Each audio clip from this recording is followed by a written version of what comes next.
Hey, what's up, everybody? This is Charles Sebastian. I want to welcome you guys to another episode of the Dreamerspro Show, where we cover everything from sports, hot topics, classic debates, entertainment, and when we give you guys a fresh perspective on things and how we see them. And today we got a pretty interesting episode that we think a good amount of you guys are going to enjoy. But before we get into it, please make sure you like the video and subscribe to the channel. So today we're going to be talking a little bit more about the business side of basketball today. So make sure you stick around for this one. I'm sure a good amount of you guys are going to enjoy it. Now, as y'all know, the majority of the content we produce is centered on NBA news, rumors, debates, things like that.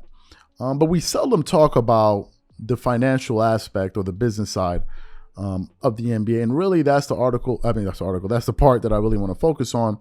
And that's what I really focused on this morning. So I did a lot of research just to kind of prepare myself for you guys in terms of what we're going to say. Now, today, we kind of know the teams that are the most profitable teams in the NBA, but obviously, you know, these numbers change every year. And for those of you who may be aware, Michael Jordan just announced that he wants to sell a majority of his Charlotte Hornets stake. And whenever something like that happens, it's going to balloon the price of some of these teams. We saw that with the Donald Sterling, right? I think Donald Sterling bought the Los Angeles Clippers, if I'm not mistaken. He bought the Los Angeles Clippers for about $40 million. And he sold them for about he sold the team, for $1.2 billion. That sale alone ballooned the price of so many teams around the league. And I think it was that sale that catapulted Michael Jordan into billionaire status. I could be wrong, but I think it was something around that, right? So this is the news around MJ, and it caused me to think, okay, well, what are the most profitable teams in the NBA? What are the most profitable teams?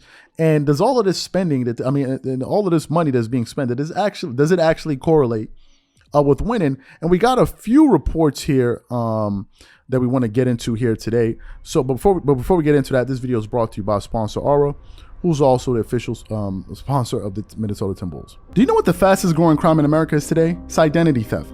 Imagine trying to log into your email only to see that your password has been changed. Then you start getting weird notifications from your bank and credit cards, only to find out that all of your personal and sensitive information has been totally compromised. If you think it can happen to you and your family, just know that in 2020, over 49 million Americans were victims to identity theft, costing them a combined $56 billion. That is why we are excited to partner with Aura, who's the sponsor of this video.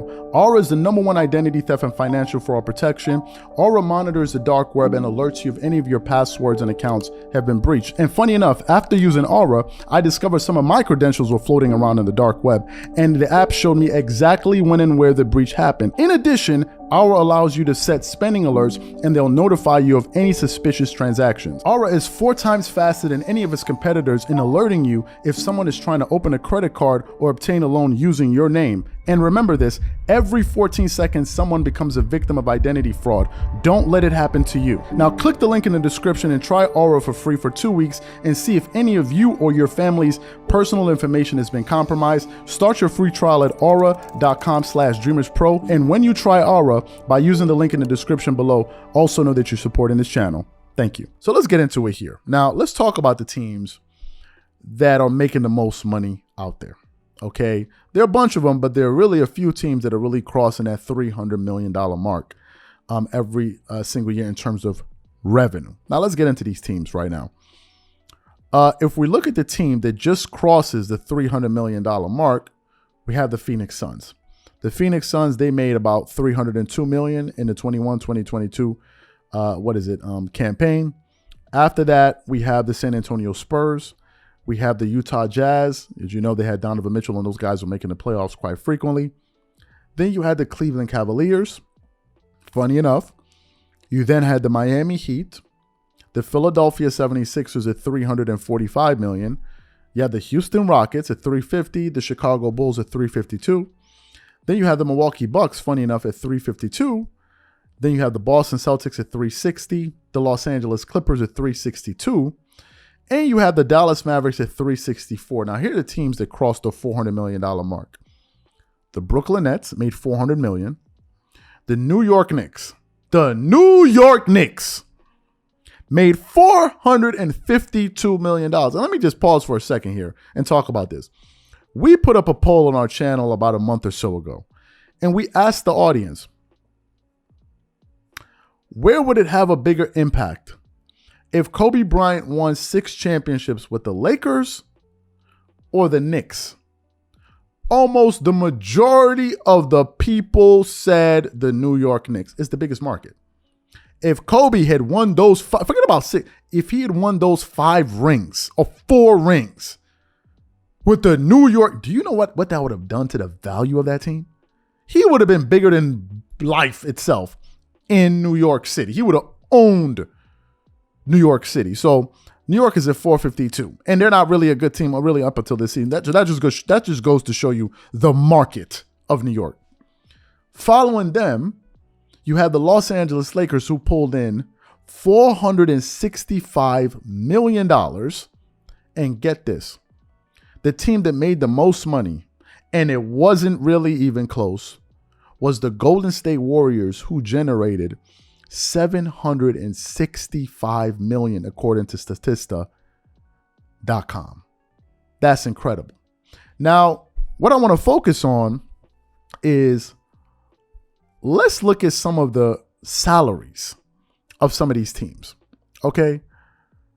If you look at the team with the highest payroll, you're looking at the Los Angeles Clippers. The Los Angeles Clippers, as we currently speak, this season, had the highest payroll at $192 million. The Golden State Warriors are $192 million. The difference between those two teams is $600,000. Then you have the Milwaukee Bucks. Then you have the Boston Celtics at 177, the Dallas Mavericks at 177, the Phoenix Suns at 176, and the Los Angeles Lakers at 169, and the Denver Nuggets at 161. And then, of course, you have the Brooklyn Nets at 150 and the Washington Wizards at 150. So the question then becomes, is all of this spending that these teams are making, or they're spending, is it leading to wins? Well, if we just look at it this season, and we look at the amount of money being spent this season alone, let's look at it. The Clippers are a playoff team, kind of. They're still in the playoff hunt. The Golden State Warriors are a playoff team. The Milwaukee Bucks are a playoff team, and they recently won a championship. So did the Golden State Warriors, and you can see the effect that the championship has on revenue. The Boston Celtics made it to the finals.